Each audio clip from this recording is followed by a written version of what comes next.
Why is it that you can spend 2 hours at a supermarket or a simple family gathering and come home feeling like you just ran a marathon? You need to lie down in a dark room, you feel irritable, you feel fried, and the worst part is, you look at everyone else and they seem fine. You tell yourself, I'm too sensitive, I'm weak, why can't I just handle normal life? Today, I'm going to change that narrative. You are not weak. The reason you are exhausted is not because your battery is small. It's because you are running a high-resolution operating system that consumes 100 times more energy than the people around you. Welcome to RootedState. Today, we're discussing the 8K camera theory and why your sensitivity is actually a data processing superpower. Part 1. The bandwidth gap. Imagine two cameras filming the same street. Camera A is a standard 720p webcam. It sees a street, it records about 10 megabytes of data per minute. Camera B is an IMAX 8K cinema camera. It sees the texture of the asphalt. It captures the micro-expression on a stranger's face 30 meters away. It hears the hum of the electricity. It records 10 gigabytes per minute.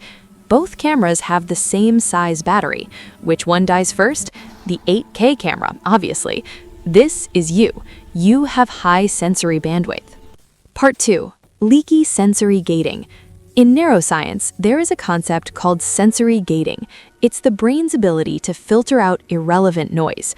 For most people, the 720p webcams, the brain automatically mutes the background music, ignores the flickering light, and filters out the smell of coffee. It's all background. But for you, your sensory gates are wide open. Nothing is background. Everything is foreground. The tag on your shirt itching? Foreground. The slight change in your boss's tone? Foreground. The hum of the fridge? Foreground. You aren't just living, you are processing a mountain of data every single second. You are rendering reality in 8K while everyone else is watching in 720p. No wonder you are tired. You are computationally expensive. Part 3. The cost of the gift. Society calls this being dramatic. I call it data richness, because here's the truth. You cannot have high empathy, deep creativity, and strategic insight without this data. Have you ever wondered why a simple trip to the supermarket can leave you completely drained? I don't mean normal tiredness, like you've walked a bit too much. I mean a deep, visceral fatigue, as if someone just pulled the plug on your battery. You get home, put the groceries away, and feel an overwhelming need to lie down in a dark room and not speak to a single soul for 2 hours. You feel irritable, you feel fragile, and the worst part is, you look around you, you look at your partner, your friends, the people in line at the checkout, and they seem perfectly fine. For them, it was just an errand. For you, it was a battle. And then the internal narrative begins, that cruel voice in your head asking, what is wrong with me? Why am I so weak? Why can't I just handle normal life like everyone else?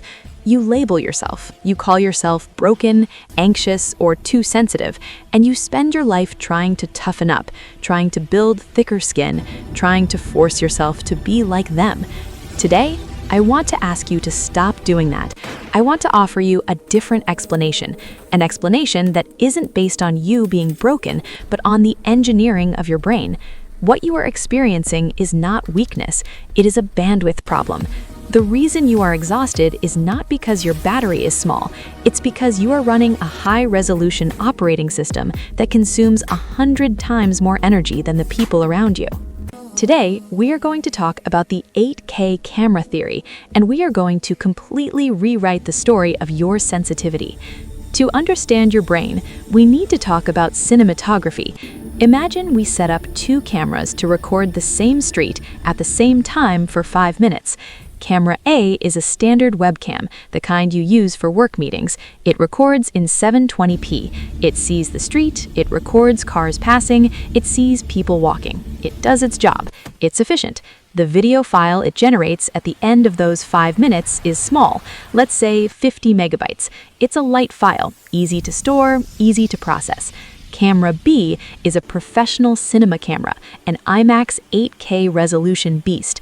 This camera doesn't just see the street, it sees the rough texture of the asphalt. It captures the micro-expression of a worry on a stranger's face 30 meters away. It registers the almost imperceptible flicker of a street lamp that is about to burn out. It captures the nuances of light reflecting off glass. It records the sound of the wind, but also the electric hum of cables and the engine of a car 3 blocks away.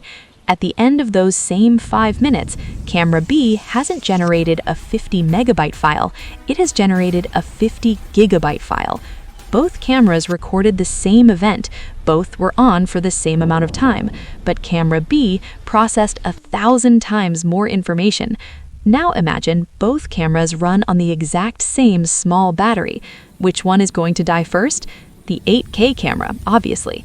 It's going to overheat. Its processor is going to be redlining, trying to render all that information in real time. You are the 8K camera, and you have spent your entire life comparing your battery life to webcams without understanding that your hardware is fundamentally different. This has a real biological basis. In neuroscience, there is a concept called latent inhibition and sensory gating. Your brain has a doorman. Its job is to decide what information is important and what is noise. For most people, the 720p webcams, the brain automatically mutes the background music, ignores the flickering light, and filters out the smell of coffee. It's all background. But for you, your sensory gates are wide open. Nothing is background. Everything is foreground.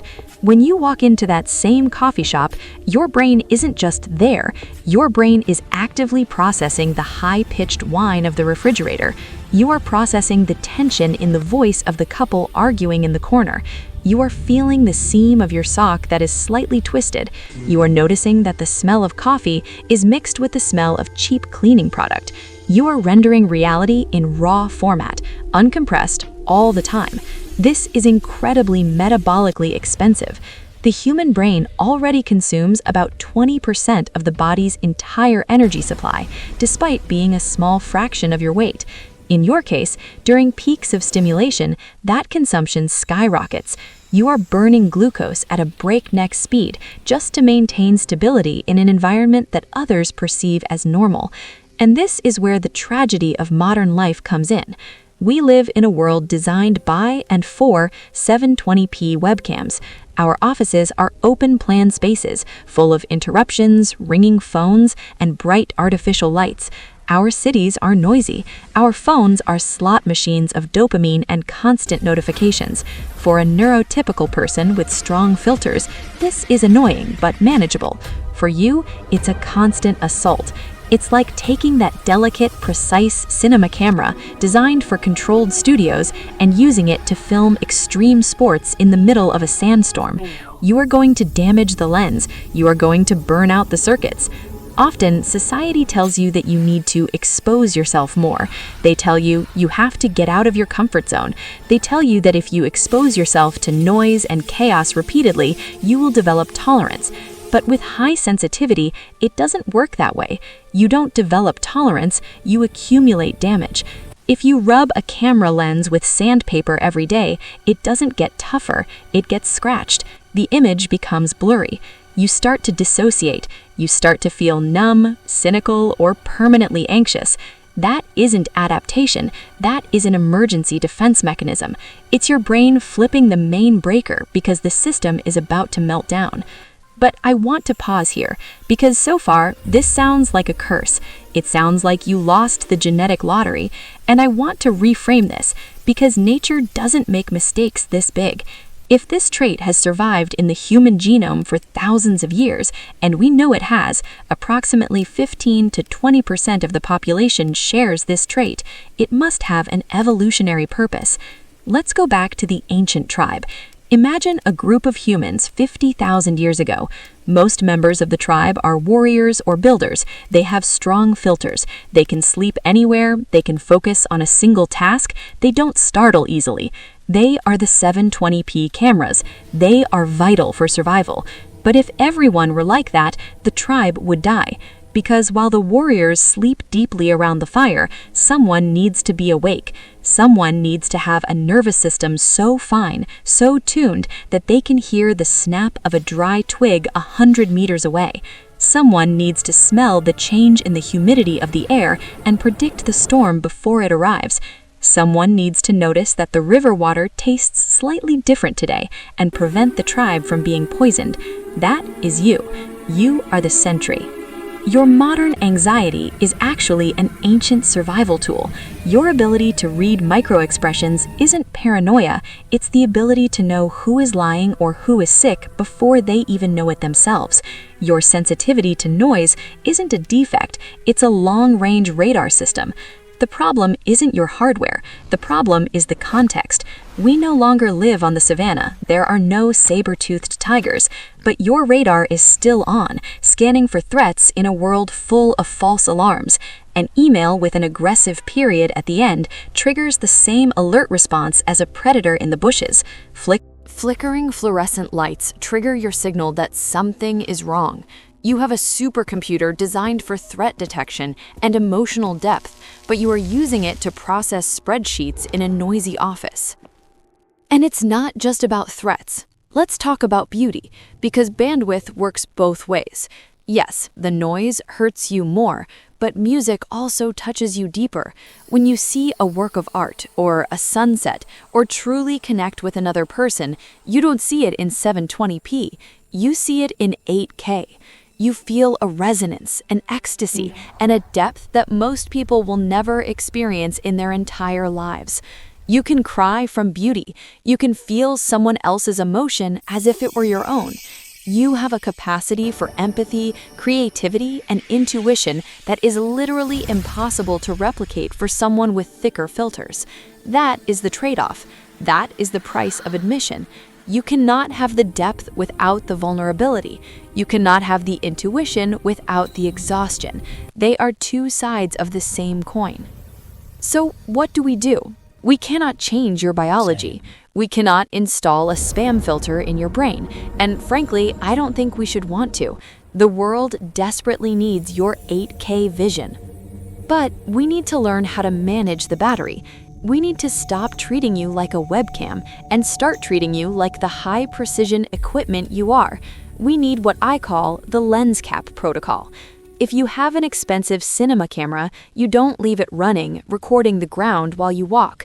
You put the lens cap on. You protect it.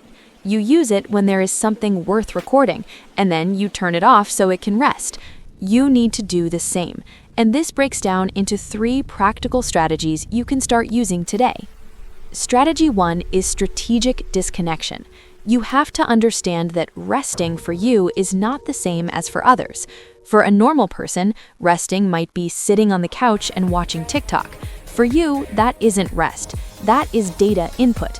It's lights, sounds, emotional information, comparisons. Your processor is still working. Your brain needs periods of sensory deprivation. You need to shut off data input so the system can catch up on processing. This means total darkness, total silence, or white noise. When you get home from work or after a social event, don't start talking to anyone or turn on the TV. Go into a dark room for 20 minutes. Put on an eye mask. Put on noise-canceling headphones with no music.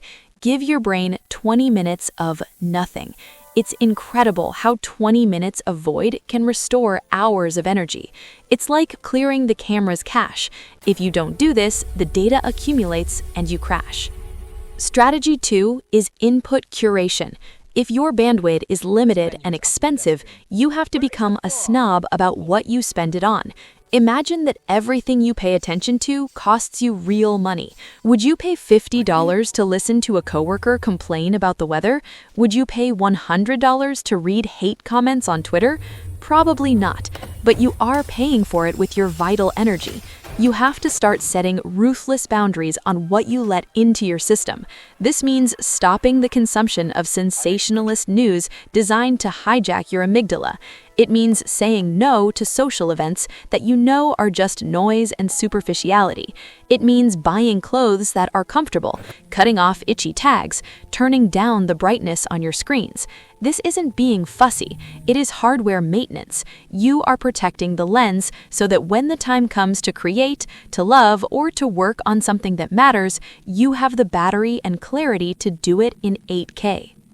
Strategy 3 is closing loops. Because you process so deeply, you tend to carry things with you. An awkward conversation in the morning can still be consuming mental resources at night. You are rendering that file in the background, over and over again. You need transition rituals. When you finish work, you need a physical signal that tells your brain the recording is over. Cut. It can be changing your clothes immediately upon getting home, putting on soft clothes, washing your face, writing down everything pending for tomorrow on a piece of paper and locking it in a drawer. You need to externalize the data so your brain stops trying to hold it in RAM. I want you to understand something fundamental. The world is going to try to make you feel guilty for your boundaries. They will tell you that you're boring because you leave the party early. They will tell you that you're antisocial because you need to eat lunch alone. They will tell you that you're difficult because the noise bothers you. Let them say it. They are operating with a different manual. They don't see what you see. They don't feel what you feel. Do not expect a webcam to understand the maintenance needs of a cinema camera. It is not their fault, but it's also not your responsibility to explain it or apologize for it. Your responsibility is to take care of the machine, because when you're rested, when you're regulated, what you have to offer is extraordinary. Your ability to connect dots others don't see, your ability to innovate, your ability to make others feel seen and deeply understood, your ability to create beauty. That is what the world needs. We don't need another insensitive, fast-paced person. We need the sentry. We need the observer. But we need you functional. We need you charged. So the next time you feel overwhelmed in the supermarket or exhausted after a meeting, don't attack yourself. Don't tell yourself you're broken. Simply say to yourself, I am recording in 8K in a noisy world. It is time to put the lens cap on. Breathe, find the silence, recharge, and then go back out and show us what you see. You are high definition in a standard definition world. Own it. Take care of it. This is RootedState. If this resonated with you, subscribe, because we're going to keep writing the manual we were never given.